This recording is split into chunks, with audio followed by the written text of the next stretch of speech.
이 세상을 살아가다 보면 우리는 다양한 종류의 갈등과 분쟁을 겪습니다. 가족 간에는 부모 간의 갈등, 부모와 자녀 간의 갈등이 있을 것입니다. 그 때문에 가정이 평안하지 못한 경우가 있습니다. 또 친한 친구와 어떤 사소한 일에 오해가 생겨서 관계에 어려움을 겪을 때가 있습니다. 그로 인해 누구보다 친했던 친구가 하루아침에 사이가 멀어지는 일도 일어나게 됩니다. 그런데 만약 이와 같은 상황에서 제3자의 누군가가 양쪽 입장을 듣고 갈등을 조정해 준다면 어떨까요?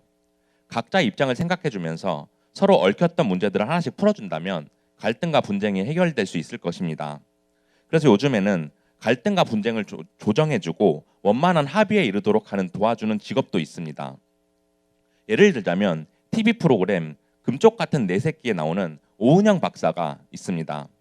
여러분들 오은영 박사 유명해서 잘 알죠? 이 프로그램에서는 어떤 가정에 문제가 있는 아이를 금쪽이라고 부릅니다. 그래서 부모와 자녀 간의 갈등과 문제를 보여줍니다. 그리고 오은영 박사는 이걸 심각하게 살펴보면서 문제의 원인을 분석합니다. 그런데 자녀가 문제인 경우도 있지만 부모가 문제인 경우도 있습니다. 그렇게 갈등의 원인을 분석한 뒤에 부모에게 어떠한 행동 지침을 주고 문제가 개선될 수 있도록 조언을 해줍니다. 또 요즘에는 반려견을 키우는 가정들이 많은데 간혹 문제가 있는 강아지가 있습니다. 그런데 이러한 강아지들의 문제를 해결해줘서 별명이 개통령으로 불리는 강형욱 훈련사가 있습니다. 이분은 강아지의 특성과 성격을 매우 잘 알고 있기 때문에 문제가 있는 강아지를 보면 그 이유가 무엇인지 바로 알아차립니다. 그래서 그 강아지를 훈련해서 문제 행동을 교정시킵니다. 그리고 주인에게도 그 훈련법을 알려주고 주인과 강아지 사이의 문제가 해결될 수 있도록 해줍니다. 그런데 이와 같은 문제들은 하나님과 인간 사이에도 있습니다. 왜냐하면 타락한 인간들은 죄를 지을 수밖에 없기 때문에 그 죄로 인한 하나님과 인간 사이의 죄 문제를 해결해야 하기 때문입니다. 그런데 구약시대 이스라엘에서는 이 역할을 감당하는 사람들이 있었습니다. 이러한 사람들을 무엇이라고 불렀을까요? 네, 조그맣게 들리는데 바로 제사장입니다. 구약시대 제사장들은 죄를 지은 사람들을 위해 속죄제를 드림으로써 하나님과 사람 사이의 문제를 중재하는 역할을 했습니다. 이 사람들은 아론의 후손들로 레위 지파 사람들이었는데 출애굽 시기에 이 직분이 처음으로 생겨나게 되었습니다. 당시 하나님 모세에게 애굽에서 이스라엘 백성들을 구원하라고 사명을 주십니다. 하지만 모세는 자신의 말이 능숙하지 못해서 이 사명을 감당하기 힘들 것이라 말합니다. 우리 출애굽기 4장 14절 보겠습니다. 여호와께서 모세를 향하여 노하여 이르시되 레위 사람 내 형 아론이 있지 아니하냐 그가 말 잘하는 것을 내가 아노라 그가 너를 만나러 나오나니 그가 너를 볼 때 그의 마음에 기쁨이 있을 것이라. 이 같은 모세의 병명의 하나님은 그의 형 아론에게 대변자의 역할을 하게 하십니다. 그렇게 아론은 모세와 함께 이스라엘 백성들을 이끌고 출애굽하게 되었습니다. 그리고 하나님이 아론을 이스라엘의 첫 대제사장으로 친히 세우셨습니다.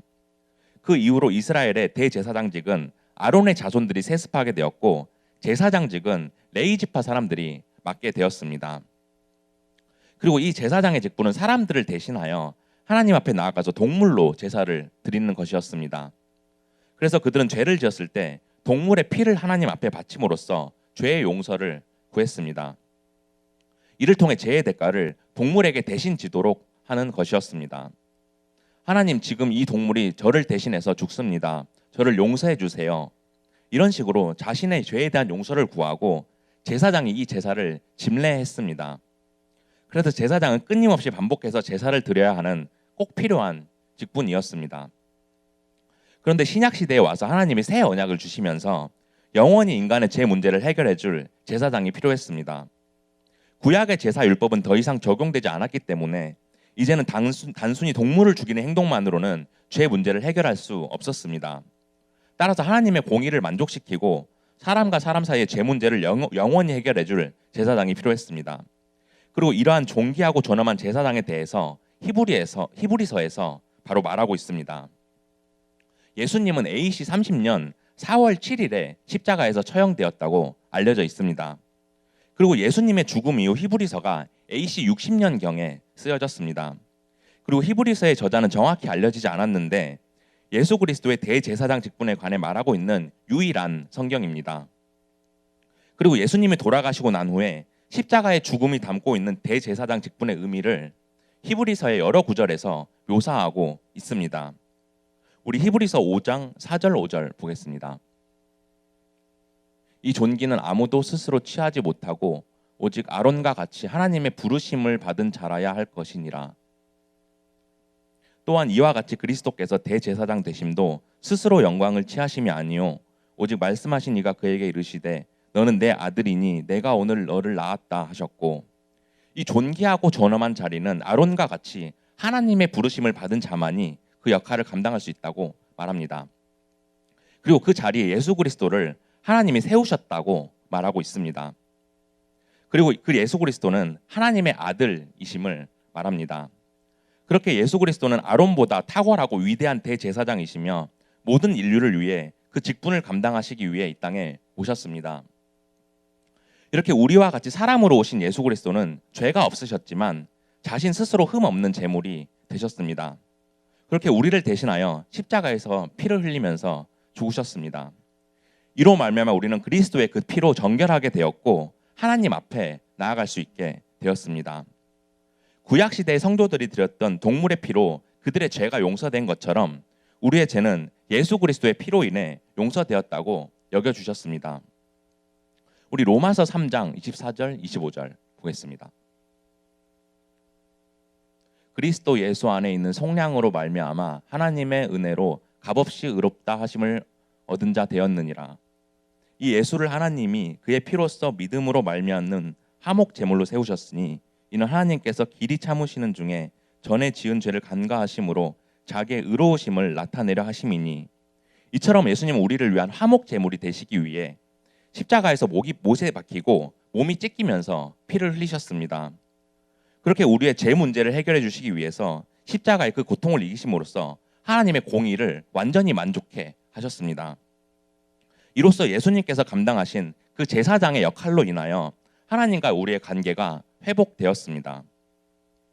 그리고 나서 예수님은 이 땅에 다시 오실 때까지 지금도 하늘에 머물러 계시면서 우리를 대신하여 하나님께 간구해 주십니다. 그렇게 하나님의 자녀인 우리가 죄에 빠진다면 우리의 대언자가 되어주시고 지금도 여전히 우리를 위해 제물이 되어주시는 것입니다. 그렇기 때문에 우리가 예수님의 그 은혜로 죄 사함을 받았다는 것을 깨닫고 죄에 빠져서는 안 된다는 것을 깨달아야 합니다. 그러므로 오늘 본문을 통해서 하나님과 우리 사이의 죄 문제를 해결해 주시고 우리의 대언자가 되어주신 예수님에 대해 알아가기를 원합니다. 이를 통해 제사장이신 예수님이 그 직분으로 우리에게 어떠한 능력을 주셨는지를 깨닫고 제사장이신 예수님을 의지하며 나아가는 여러분들이 되기를 소망합니다. 첫 번째로 제사장이신 예수님은 우리에게 영원한 속죄를 주셨습니다. 예수님은 십자가에서 처형당하심으로 우리의 죄를 영원히 해결하셨습니다. 구약의 제사는 단 한 번의 속죄에 불과했지만 예수 그리스도의 피는 우리에게 영원한 속죄를 주셨습니다. 오늘 본문 11절 보겠습니다. 함께 읽겠습니다. 시작. 그리스도께서는 장래 좋은 일에 대제사장으로 오사 손으로 짓지 아니한 것 곧 이 창조에 속하지 아니한 더 크고 온전한 장막으로 말미암아. 예수 그리스도는 이미 장래의 좋은 것들에 대제사장으로 오셨다고 말합니다. 이 장래의 좋은 일은 그의 백성들의 죄를 용서해주고 구원해주신 그 속죄를 말하는 것입니다. 이어서 손으로 짓지 아니한 것 곧 이 창조에 속하지 아니한 더 크고 온전한 장막이라는 것은 사람이 만든 지상의 성소에서 섬겼던 제사장과 하늘의 성소에 있는 예수님과는 구별된다는 것을 말합니다. 따라서 이 땅에 소멸될 장막이 아니라 하늘에 있는 더 크고 우월한 장막을 말하고 있습니다. 그리고 이 하늘 장막에 예수 그리스도가 들어가서 영원한 속죄를 이루셨던 것을 말합니다. 오늘 본문 12절 보겠습니다. 함께 읽겠습니다. 시작. 염소와 송아지의 피로 하지 아니하고 오직 자기의 피로 영원한 속죄를 이루사 단번에 성소에 들어가셨느니라. 예수님은 염소와 송아지의 피가 아닌 오직 자기의 피로써 하나님 앞에 나아갔다는 것을 말합니다. 예수님은 십자가에 매달리시기 전 로마의 군인들에게 채찍질을 당하는 동안 온몸이 피로 물들었습니다. 그 후에 십자가에 처형되는 동안 손과 발목에 박힌 못 때문에 더 많은 피를 흘리셨습니다. 그렇게 자신의 피를 한 방울씩 한 방울씩 천천히 내어 주셨습니다. 그렇게 속죄제를 드릴 때 동물이 흘렸던 피처럼 예수님은 자기의 피를 하나님께 드리셨습니다. 이어서 성소에 들어가셨다라는 것은 대제사장으로서 단번에 하늘의 성소에 들어가서 영원한 구속을 얻었다는 것입니다. 본래 구약의 대제사장들은 이스라엘 백성들의 속죄를 위해 1년에 한 번씩 성소에 들어가야 했습니다. 그렇게 매년마다 대속죄일에 그 일을 행했기 때문에 구약의 제사는 일시적이고 불완전한 것이었습니다. 게다가 제물에 흠이 있으면 그것은 제물로 사용될 수 없었기 때문에 제사를 위해 흠없는 제물이 필요했습니다. 그러나 그 제물은 인간이 아닌 동물이었기 때문에 한계가 있었습니다. 이처럼 구약에서는 매번 동물을 잡아 속죄해야 했지만 예수님은 자신의 몸으로 단번에 영원한 속죄를 이루신 것입니다. 그리고 완전한 인간이신 예수님께서는 죄 없는 자신을 드리신 것이기 때문에 전혀 흠이 없었습니다. 이렇게 영원히 심판받을 인류의 죄를 단번에 해결하셨고 이로써 죄인인 우리가 예수님의 피를 힘입어 하나님 앞에 나아갈 수 있게 되었습니다. 우리 히브리서 9장 27절 28절 보겠습니다. 한 번 죽은 것은 사람에게 정해진 것이요 그 후에는 심판이 있으리니 이와 같이 그리스도 많은 사람의 죄를 담당하시려고 단번에 들이신 바 되셨고 구원에 이르게 하기 위하여 죄와 상관없이 자기를 바라는 자들에게 두 번째 나타나시리라. 이처럼 사람은 모두 죽을 수밖에 없고 죽음 후에는 무서운 심판이 기다린다고 말합니다. 왜냐하면 모든 사람은 한 사람도 빠짐없이 죄인이기 때문입니다. 하지만 이 모든 사람들을 위해 예수님은 자신 스스로를 제물로 드리셨고 그들의 죄가 더 이상 용서가 필요 없도록 단번에 속죄를 이루셨습니다. 그리고 이 십자가의 은혜를 우리가 믿어야 하지만 우리는 이 십자가의 능력과 은혜를 모르고 매주 습관처럼 교회를 왔다 갔다만 합니다. 예수 그리스도가 십자가에서 속죄하신 그 은혜를 우리는 진정으로 믿지 않습니다. 그리고 이 십자가의 능력을 성경을 통해 깨달을 수 있지만 말씀을 가까이 하지 않습니다. 하지만 우리가 매일 성경을 읽고 말씀을 알아야 그 능력을 깨닫게 됩니다. 그렇게 예수 그리스도의 피로 우리의 죄를 용서해 주시고 이 말씀을 믿는 자들은 죄가 없어진다는 사실을 깨닫게 됩니다. 그리고 믿을 때 구약의 속죄제는 한 번의 속죄에 불과했지만 예수님께서 자신의 스스로를 제물로 드림으로써 단번에 우리의 모든 죄를 영원히 해결하셨다는 사실을 깨닫게 됩니다. 그래서 우리가 이 십자가의 능력을 마음속 깊이 믿기를 원합니다. 그럴 때 예수 그리스도의 피를 통해 일시적인 속죄가 아닌 영원한 속죄를 주셨다는 사실을 기억하고 예수님의 그 십자가의 은혜를 마음속에 새기는 여러분들이 되기를 축복합니다. 두 번째로 제사장이신 예수님은 우리에게 깨끗한 마음을 주셨습니다. 예수님은 자신의 피로 모든 사람을 구원하시고 그들이 새 영과 새 마음을 얻게 하셨습니다. 따라서 우리가 예수 그리스도를 믿으면 우리의 지은 죄가 해결될 뿐만 아니라 마음에 있는 죄까지 깨끗해지게 됩니다. 오늘 본문 13절 보겠습니다. 함께 읽겠습니다. 시작.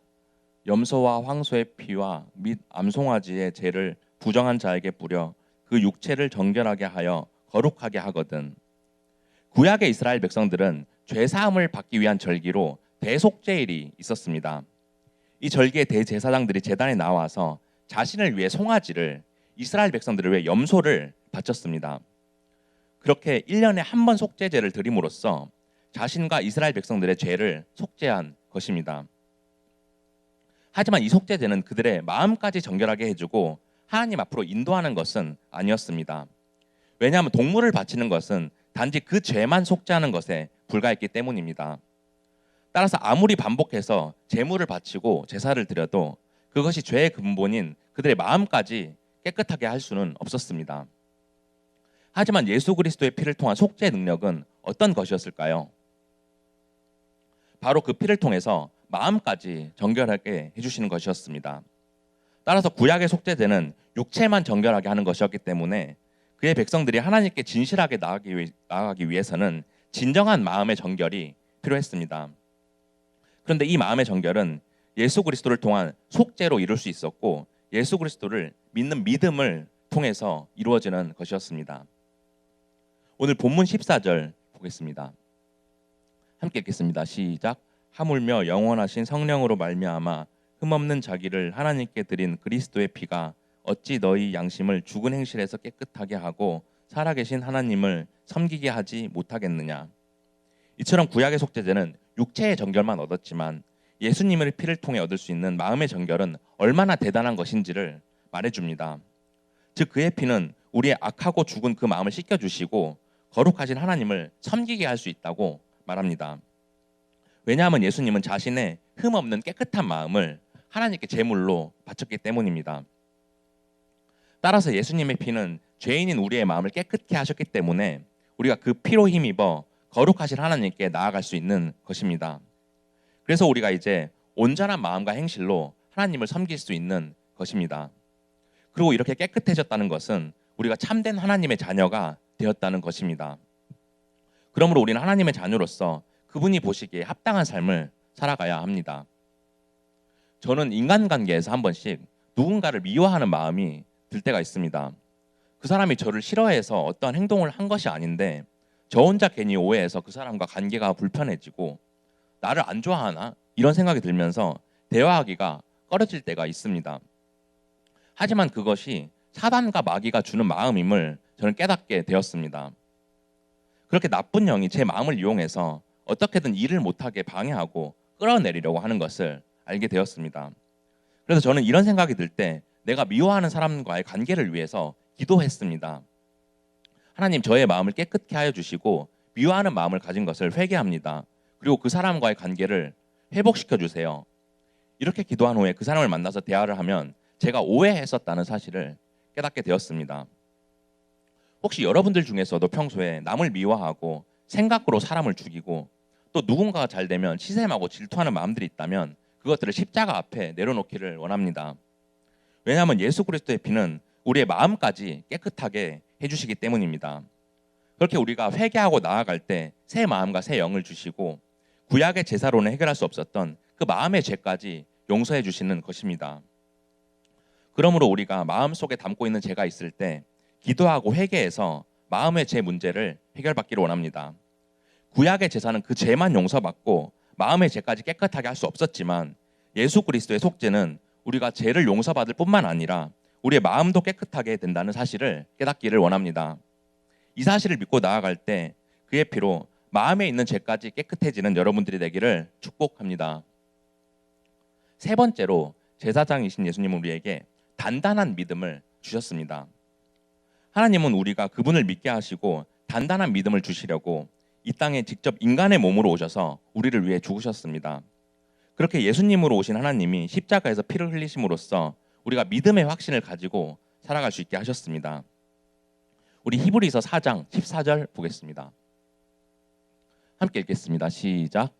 그러므로 우리에게 큰 대제사장이 계시니 승천하시니 곧 하나님의 아들 예수시라. 우리가 믿는 도리를 굳게 잡을지어다. 여기서 큰 대제사장이라고 말하면서 예수님께서 우리를 구원할 수 있는 능력이 있다는 것을 말합니다. 그래서 그분이 아론의 후손인 대제사장들보다 훨씬 더 위대한 대제사장이심을 강조합니다. 그리고 하늘에 오르신 하나님의 아들 예수라고 표현함으로써 그분이 가지신 대제사장 직분은 세상에서 가장 우월하다는 것을 말하고 있습니다. 그리고 그분께서 우리의 대제사장으로 하나님께 나아간 이유는 그가 하나님의 아들로서 자신을 제물로 드렸기 때문입니다. 그렇게 우리의 죄를 사하기 위한 필요를 충족시켜 주셨습니다. 왜냐하면 죄가 없으신 완전하신 하나님이 인간이 되시고 우리의 죄를 정결케 하시려 하나님 자신을 제물로 드리셨기 때문입니다. 따라서 십자가에 달리신 분은 하나님 자신이신 것이고 사람이신 이것이 바로 십자가의 비밀입니다. 그래서 하나님이 인간이 되신 이 예수 그리스도에 대한 믿음을 굳게 믿을지어다라고 말하면서 그 믿음을 굳게 잡을 것을 말하고 있습니다. 굳은이라는 단어를 국어사전에 찾아보면 단단한, 강한이라는 뜻입니다. 그러므로 우리의 믿음을 강하고 단단하게 지킬 것을 말하는 것입니다. 왜냐하면 오직 예수 그리스도만이 이 세상에서 우리의 죄를 사하실 수 있는 능력이 있으신 분이기 때문입니다. 힌두교에서는 인간이 죄인이 아니라고 말합니다. 그리고 그렇게 말하는 것을 더 큰 죄로 여깁니다. 이러한 세상의 다른 종교들은 구원이 없습니다. 오직 예수님만이 죄인인 인간을 위해 그의 피를 흘리셨고 그 모든 죄를 용서해 주셨습니다. 그래서 모든 인간이 그를 따르고 헌신할 수밖에 없도록 하셨습니다. 그렇게 그분께 순종하고 믿을 것을 보여주시면서 우리가 세상의 그 어떤 것과도 바꿀 수 없는 단단한 믿음을 가지도록 하셨습니다.